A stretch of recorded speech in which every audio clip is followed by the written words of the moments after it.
is Joe. I'm on the team here, and I'm sitting with our youth director, Jessica Gonzalez. What's up, Jess? Hello, Joe. How are you? I'm Hi, doing well. guys.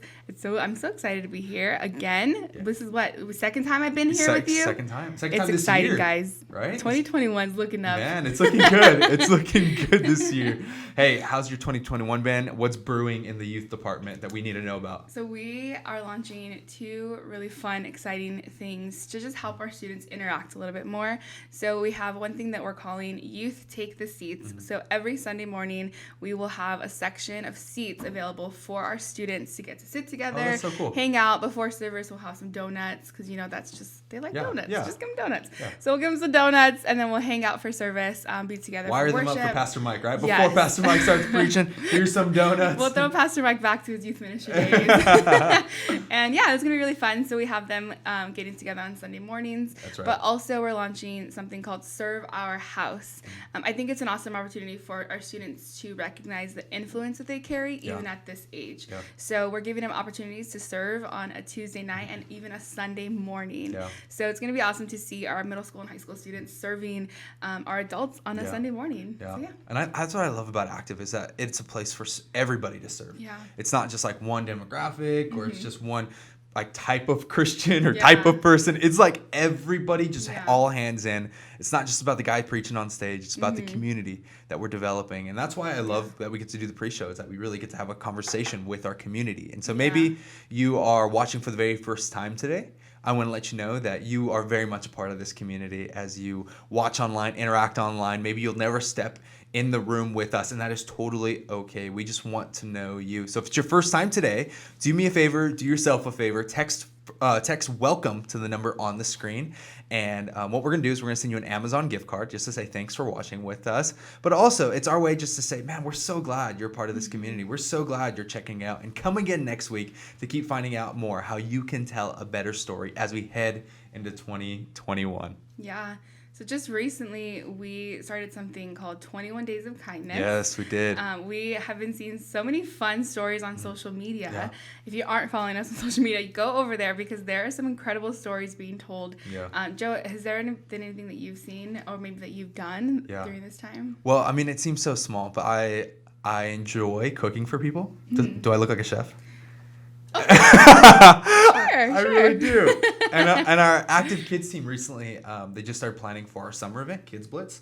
And so on Monday night, they all came over to the house, and I just cooked them dinner. And so, I don't know, it just felt really good to be able to, like, let them not worry about anything, not worry about dinner, not worry about kids, just worry about, like, hey, we're going to be planning this thing, but do it with a full belly. Because nothing's better than planning with a full belly. Your mind is focused. You're not thinking about tacos or anything. But we've also seen so many stories come from our church of people being kind, people dropping off Starbucks, people paying for the people behind them.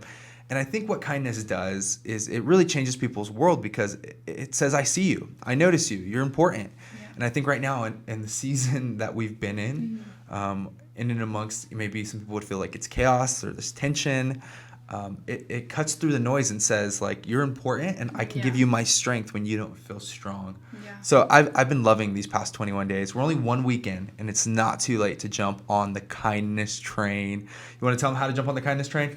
Yeah, so basically just find it can be the simplest thing. Simple, find easy. Any simple thing that you can do just to stop the day, whether it's buying the person's food behind you or pizza parties. Send somebody some Little Caesars or something. Whatever it is, the simplest thing. Yeah. And then just let us know how it went on social media and tag us at Active Churches so that we can see what's going on and we can celebrate it. Because I think even the simple things need to be celebrated. Yeah. So. And I know it can be like weird almost to like celebrate your kindness, like, hey, look how kind I'm being. Yeah. But I think it inspires people too. Yeah. And we forget that when we see other people being really kind, it's like, hey, I'm gonna just try that. And so try it out this week. If you feel uncomfortable sending it through social media, email us at info@activechurches.com and let's tell some kind stories together.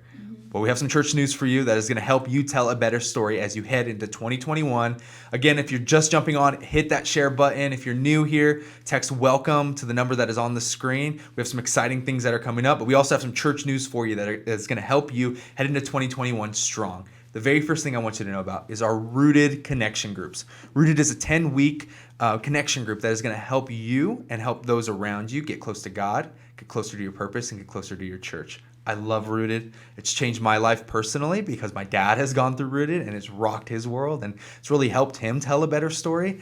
But also, I've seen so many people in our church be impacted by what Rooted has done and what Rooted has meant. And so I'm excited for this next round of Rooted. It begins actually the middle of February, but signups are beginning on the 24th. So that is 1 week away. And I want to give you a heads up because I want you to think about it. Promise me you're going to think about it. And if you're interested, text Rooted to the number that is on the screen right now. We're going to get you some information. And even if you're on the fence about it, text Rooted to the number that is on the screen. And we'd love to give you more information to help you process and help you pray and help you think about you jumping into this life-changing 10-week connection group.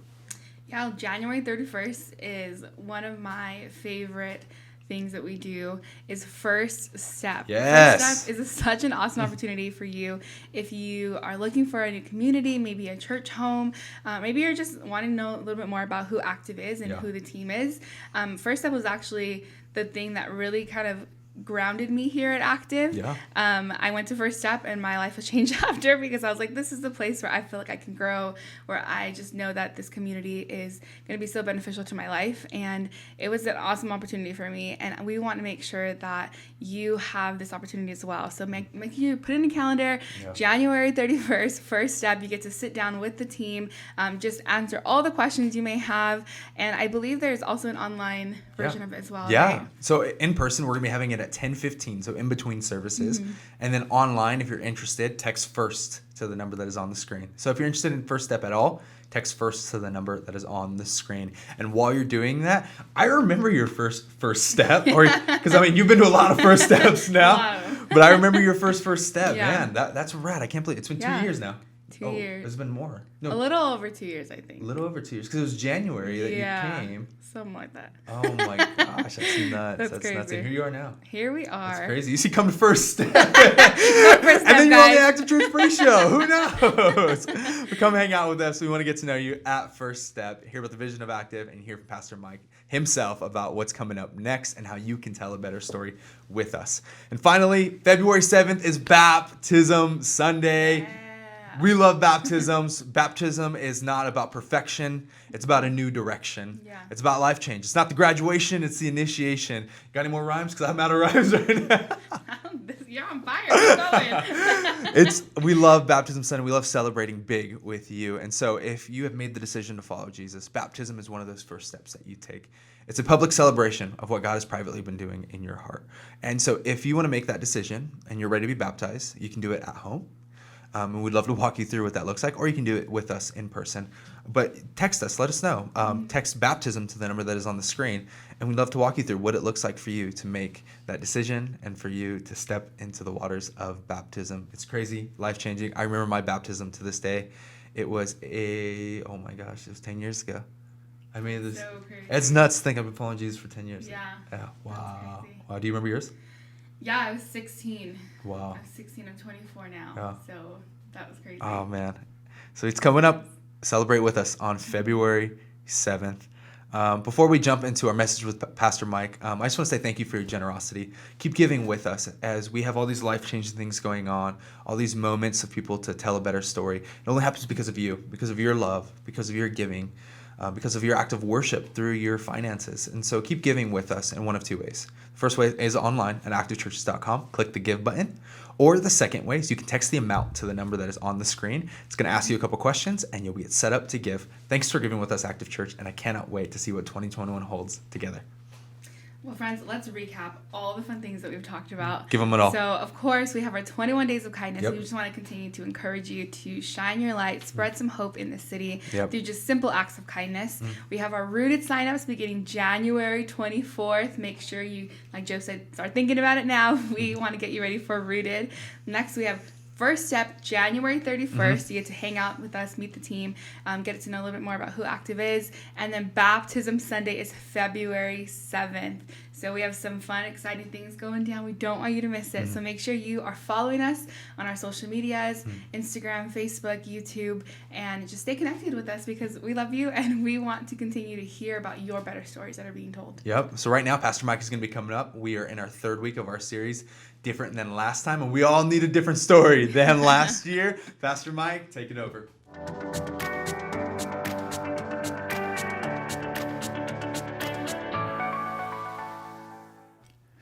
Hey, what story do you want to tell? You ever thought about that question? What story do you want to tell in your family? What story do you want to tell in your relationships, in your marriage, in your dating life? What story do you want to tell in your parenting, in your home, in your work life? What story do you want to tell? That's the question I want us to wrestle through today. And if this is your first time, hey, welcome to Active Church. My name is Mike. I serve as the lead pastor. And we're talking over the last few weeks about how to make this time different than last time. And in order to do that, we got to talk about our decisions, because your decisions and my decisions determine the direction and quality of our lives. And we want to tell better stories. And I know that you are longing to make this time different than last time. We don't want to repeat the mistakes of the past. You know, every decision that we make becomes a permanent part of our story. Every decision, day by day decisions, become a permanent part of your story and mine. That's why that question, what story do I want to tell, is a really, really important question to make this time different than last time. Because when we look at our past, maybe you have parts of your story that you regret, that you wish you could change. Like that moment where you got fired because you weren't giving your best.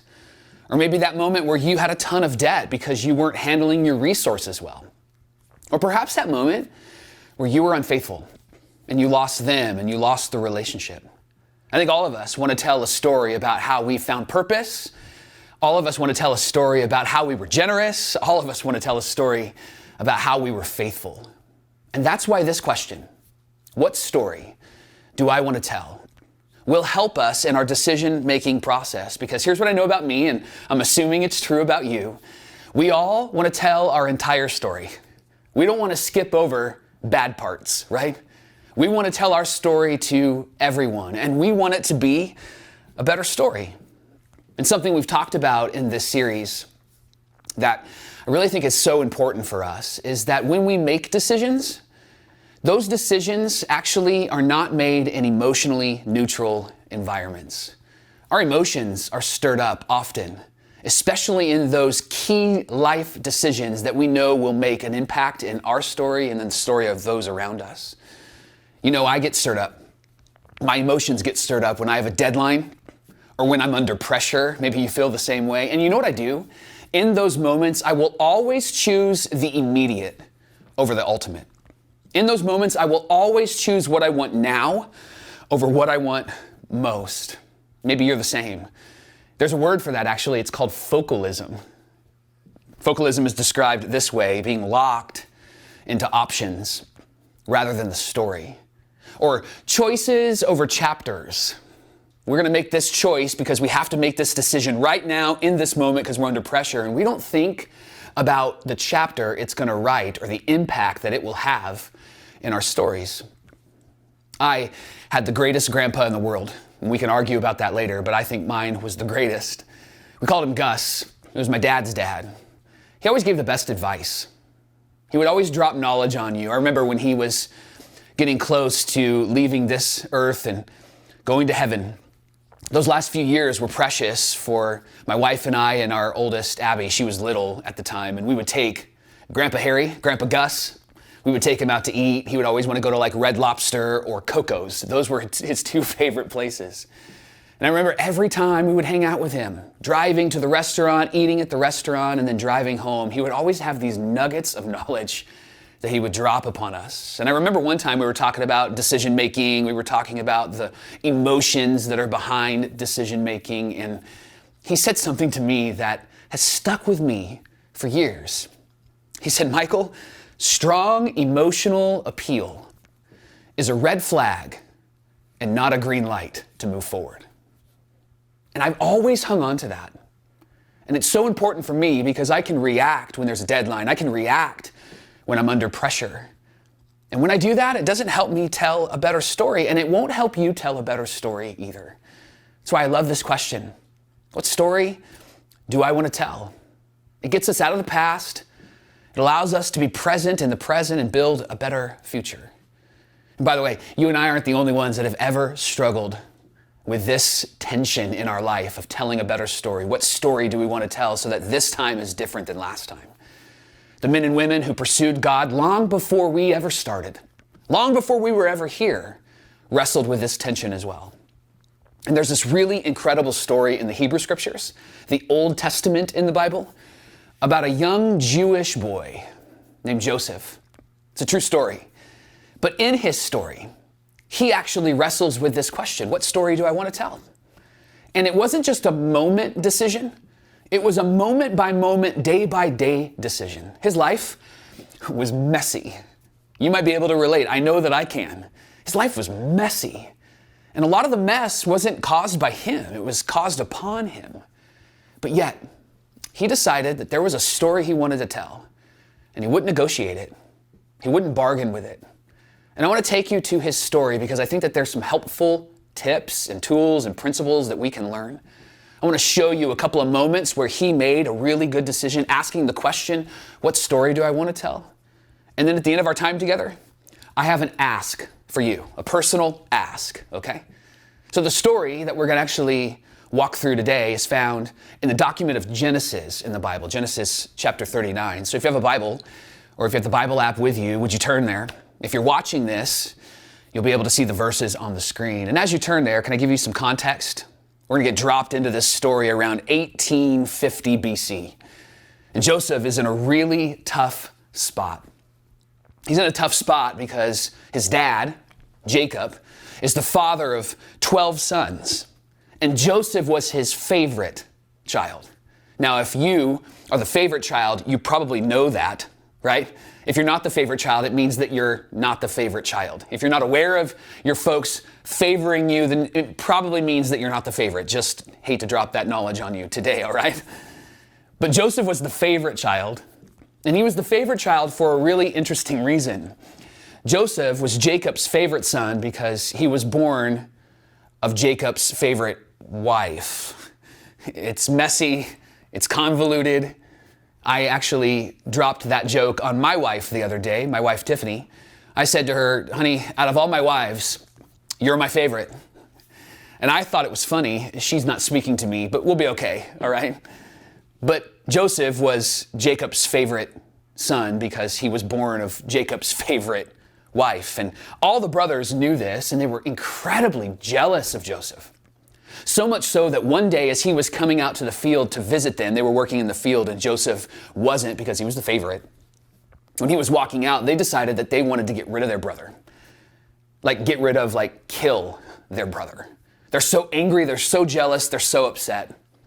But then one of the brothers speaks up and says, we can't kill him. That would be wrong. And so what they decide to do is sell him into the slave trade. There was Egyptian caravans that would come by every once in a while on their property, and they would buy and sell from them. And so they decided, we're going to capture Joseph and we're going to sell him to the Egyptian caravan, the slave trade. So Joseph comes out, they have a conversation, and then the brothers attack him, and they throw him into a pit, and they take this jacket that their father Jacob gave Joseph, and they cover it in animal's blood, and then they take it back to their father, and they tell their dad, Dad, an animal has attacked Joseph and he's dead. And it devastates Jacob, devastates him. He goes into deep depression. He's struggling with incredible grief.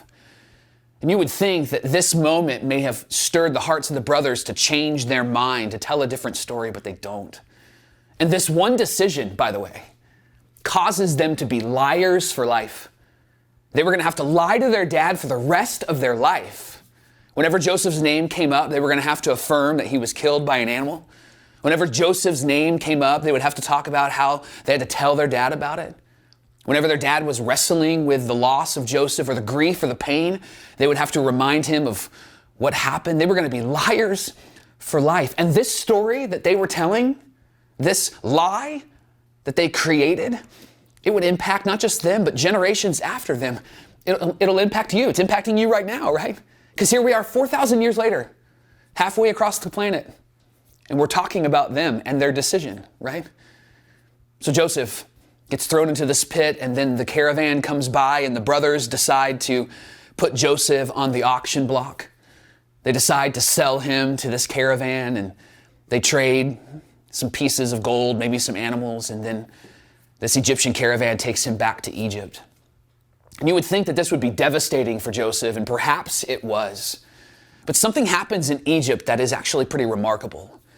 Joseph gets put on another auction block, and he's purchased by a man named Potiphar. Potiphar's a master, a leader in the nation of Egypt, and he purchases Joseph to work in his home. And the writer of Genesis tells us that Joseph actually earns the trust of Potiphar. So much so that that's where we pick up the story. In Genesis 39, starting in verse 6, we're told that Potiphar left everything in Joseph's care. That with Joseph in charge, he didn't concern himself with anything except for the food he ate. So Potiphar allowed Joseph to do everything, pay the bills, clean the house, take care of the kids, whatever it was, work in the yard, do the business. All Potiphar cared about was actually what he was going to eat for breakfast, lunch, and dinner. Like that's the good life, right? That's what I want.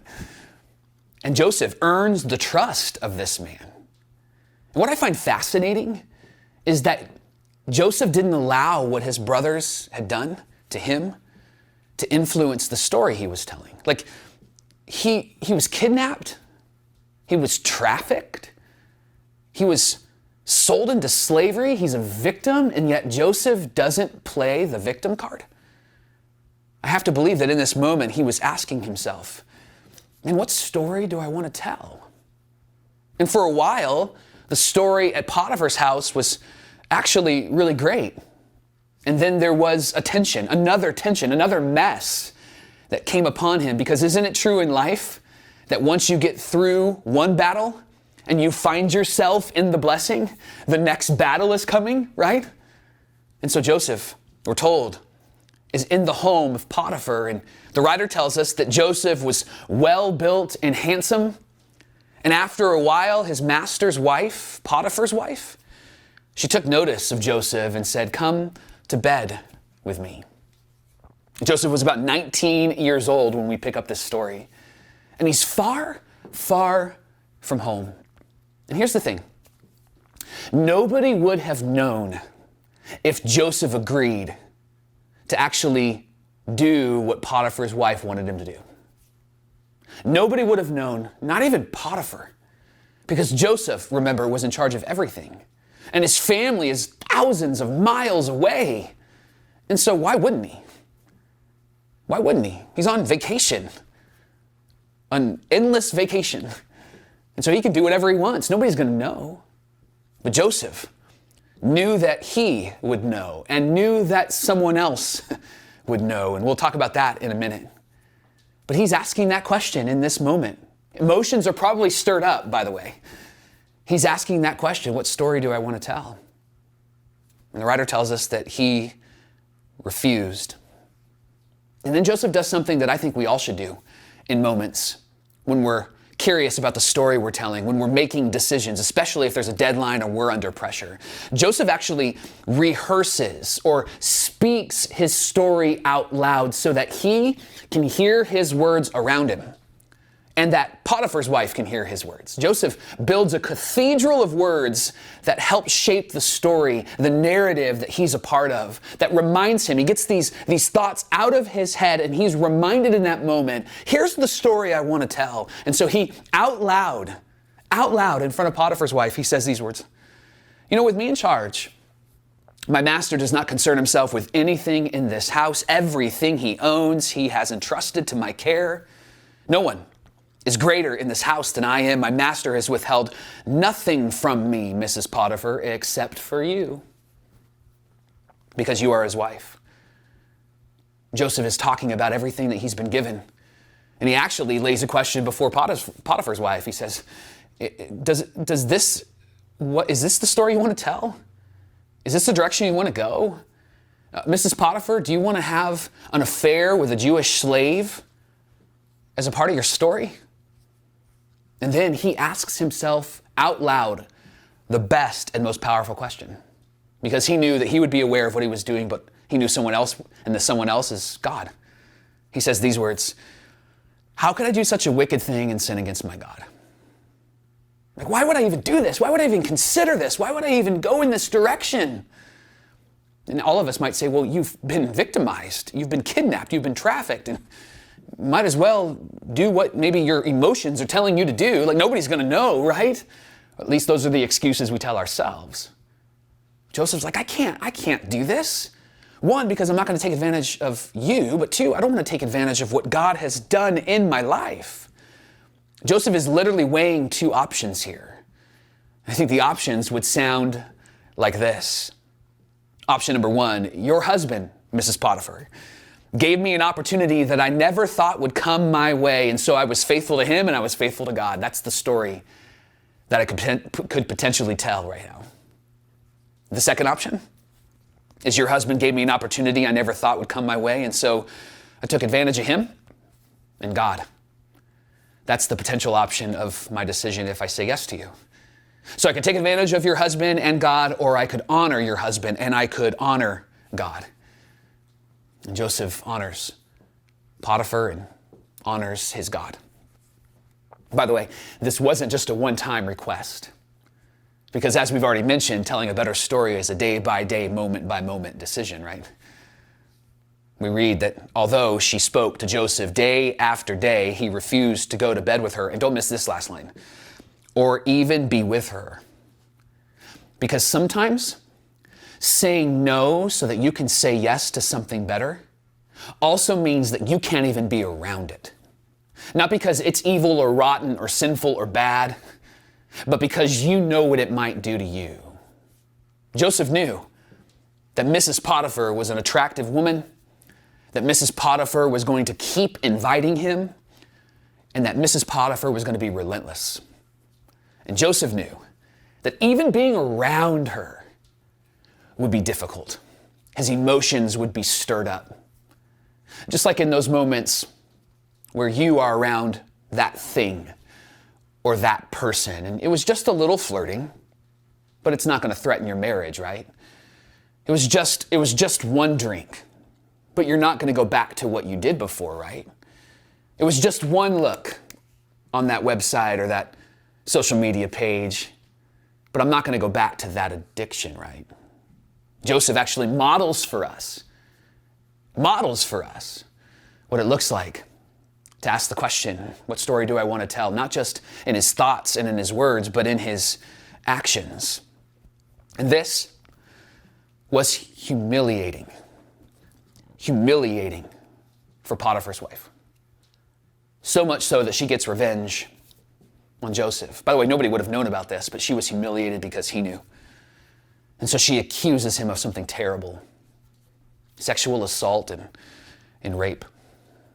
And Potiphar, rightly so, because he believed his wife was irate, angry, and has Joseph tossed into prison. And he would think at this moment that Joseph would have given up, man. Hear him sold into slavery, I'm a victim, and now I'm falsely accused. But the writer tells us that the Lord was with Joseph. And we might think, wait, if he was with Joseph, he probably wouldn't have been accused. And if he was with Joseph, he probably wouldn't have been in prison. But yet, Joseph had this conviction inside of him that there's a better story to be told. He wanted this time to be different than last time. He didn't want to repeat any of the mistakes of the past. He wanted to move forward and build a better future. And so he always wrestled with that question, what story do I want to tell?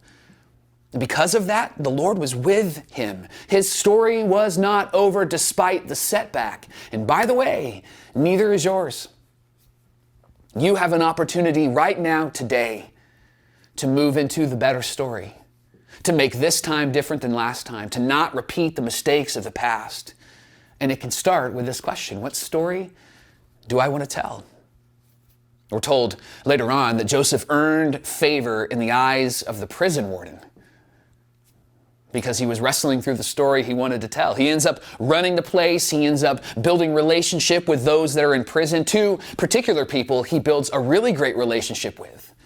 And they actually come to him one night after interesting dreams. One comes to him and shares a dream. The other comes to him and shares his dream. And they ask Joseph, hey, do you know anything about dreams? Do you know anything about God? We're thinking maybe God's trying to speak to us. It's kind of an extraordinarily strange moment.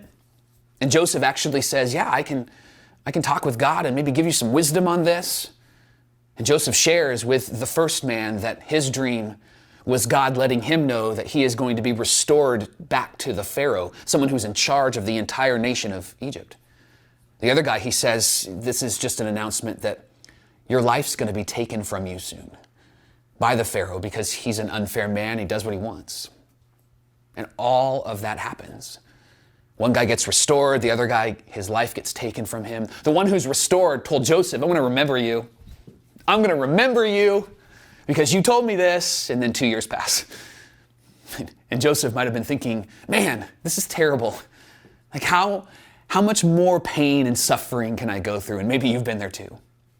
But Joseph wrestled with what story he wants to tell and didn't allow that to get into his soul. And eventually he hears a rumor about how the Pharaoh had a dream. And this guy who was friends with Joseph 2 years later remembers Joseph finally, right? 2 years later, what a great friend. And tells Pharaoh, hey, this guy named Joseph could actually tell you what your dream's about. So they clean up Joseph, they shower him, they shave him, he looks good again. And they bring him before the Pharaoh, about 21 years old. And the Pharaoh shares his dream and says, can you interpret the dream? And Joseph's words are, I cannot do it. Which is like time out. Like if you and I jumped into the story, right? Wouldn't we say, hey buddy, if you want to get out of prison, you need to say whatever you need to say to get out of prison, right? But Joseph had a story he wanted to tell. He was wrestling with that question. And he wasn't going to negotiate the story that God was writing. And so he says, I can't interpret your dream, but God can. And he says, I will give you the answer that you desire. So he prays, asks God for wisdom, begins to share with the Pharaoh everything that his dream meant. And specifically, Pharaoh had a dream about how there was going to be plenty and then how there was going to be famine.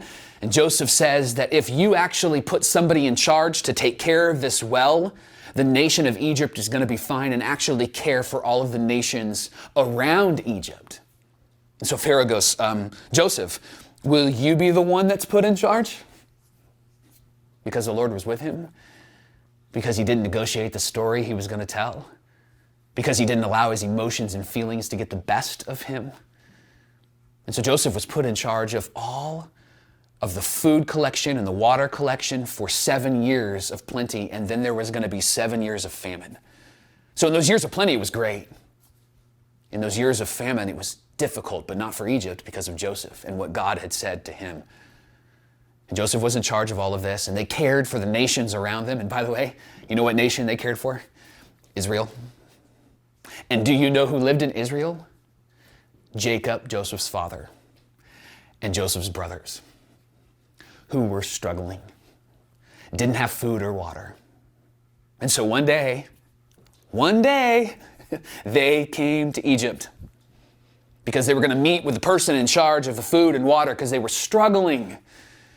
And that person happened to be Joseph. And so the scene is remarkable.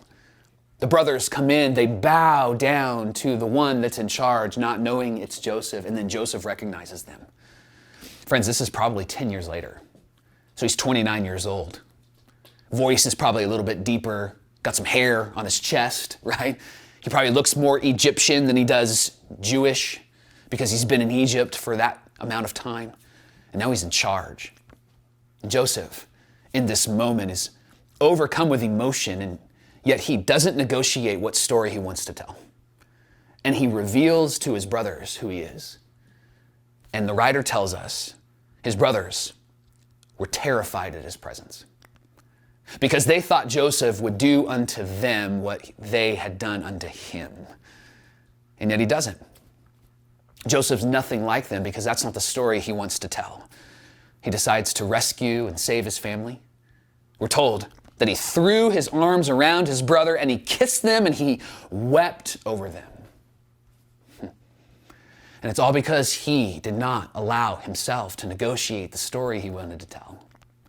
He didn't allow the deadlines or the pressure of decisions, the emotions of the moment, the way that he had been treated to dictate what story he was going to tell.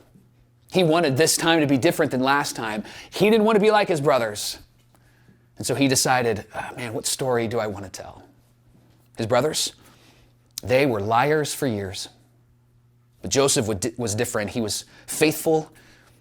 He built trust. His story was about reconciliation and restoration. And Joseph decided throughout his entire life, and that was just a snapshot of his life. It's an incredible story that starts in Genesis 39. Read through it if you get a moment. It's an incredible story of Joseph making day by day, moment by moment decisions, writing his story one decision at a time. And that's what you're doing.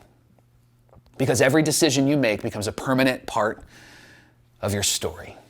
Every decision you make is a chapter in the story of you. So what story do you want to tell? I said to you that I had an ask of you at the end of our time together. It's not really profound at all. It's not one that's going to go, oh, that's a really great ask, I'm going to do that. But it is one that is personal. It's one that's a reflection of my love for you. So as your friend, and as potentially with the privilege of being your pastor, could I ask you this? Please, don't make a decision in your life that would make you a liar for life. Please don't make a decision in your life that would make you a manipulator for life.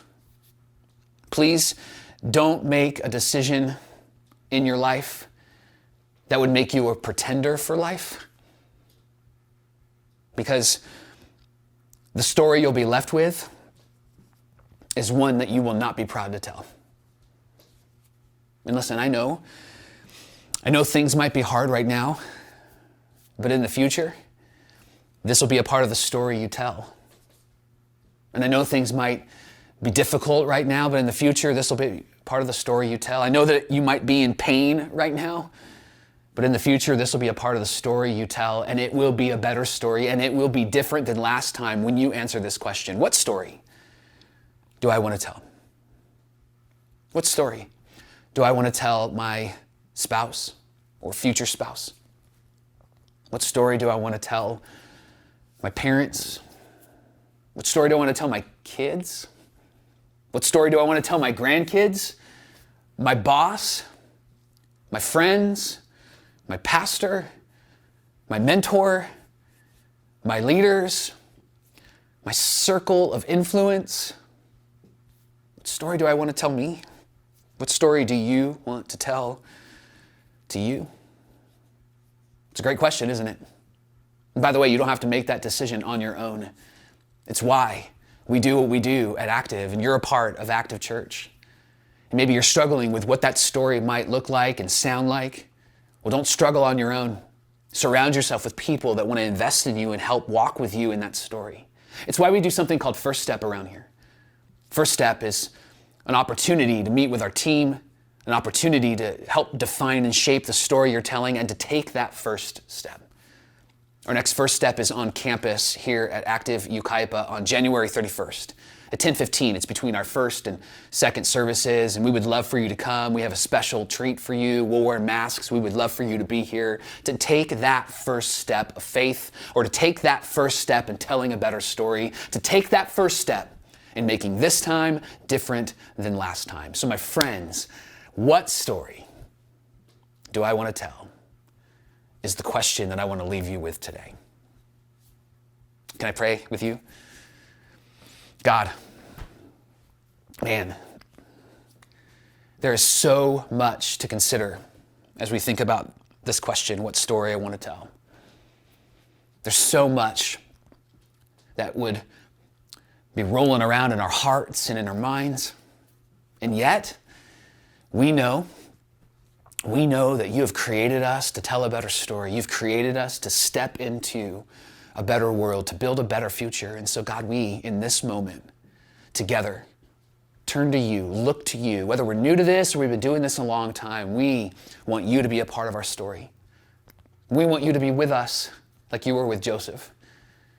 And I pray that in those moments when we're making decisions, when we're trying to make this time different than last time, that we would pause, we would reframe the moment, and we would ask this, no matter what we're going through, whether we're under pressure or we're feeling the weight or there's a deadline, we would ask this question: what story do I want to tell? We would think about what we want most over what we want now. We would think about what is ultimate over immediate. Jesus, I pray that we would tell better stories so that we could be the people you created us to be. Thank you, God. And it's in Jesus' name that we pray all these things. And together we say amen and amen and amen. God bless you guys.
Such an encouraging message from Pastor Mike.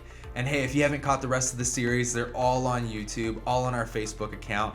Go check them out. Such strong, powerful questions to help you tell a better story as you head into 2021. Today, what story do I want to tell? How do I want to tell that story? How do I want to put out myself to this world, and what do I want people to see and experience from my life? Something one of my old mentors told me, was like, you never want to be somebody's regret story, right? You don't want to be like, I wish I didn't interact with them. What story do you want to tell? We want to hear how God's changing your life, shaping your life. Share those stories in our comment section. And there are some incredible stories being told here at Active, and there's two very simple ways for you to partner with us in continuing to tell those stories. One, you can go to activechurches.com, just click the give button, you can give from there, or you can text the number that's on the screen with the amount that you like to give. Friends, I'm so thankful for what is going on here at Active and the lives that are being impacted through our generosity.